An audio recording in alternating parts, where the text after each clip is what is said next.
اهلا بكم النهارده في مؤتمر امير الشعراء احمد شوقي. كان معانا احد المبدعين تلقي الشعر العربي، وهنتعرف بيه ونقول له اهلا بيك في مصر. اهلا بيك. اهلا فيك، حياك الله واهلا وسهلا فيكم في ملتقى امير الشعراء احمد شوقي.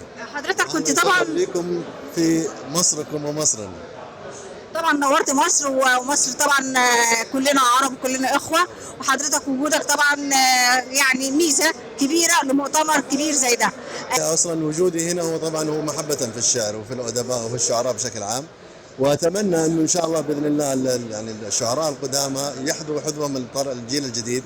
طبعا احنا افتقدنا للكلمه، افتقدنا للقصيده الطويله، افتقدنا للمعاني الجميله اللي كانت زمان كنا بنسمعها. فان شاء الله نتمنى انه الجيل الجديد هذا يحذو حذو الشعراء القدامى.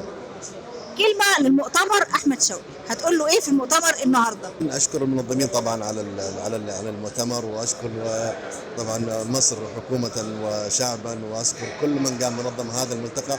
واحنا صراحه نفتقد لهذه الملتقيات، لانه هذه هي الملتقيات اللي تجمعنا كعرب وتجمعنا كثقافات وتجمعنا كحتى اشياء جديده في دولنا العربيه. فاتمنى ان شاء الله باذن الله انه من سنه لسنه يتطور الموضوع ويكون العدد اكبر واكثر ان شاء الله.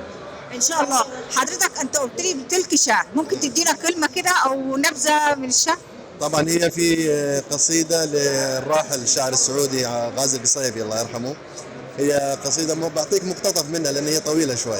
هي اسمها حديقه الغروب.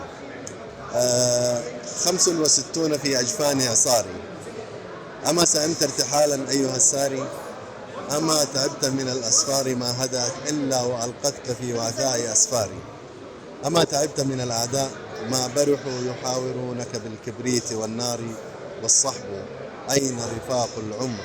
هل بقيت سوى ثمالة أيام وتذكاري؟ بلى اكتفيت وأضناني السرى، وشكى قلبي العناء، ولكن تلك أقداري. الله الله، نورت مصر ونورت المؤتمر ونورت مصر كلها.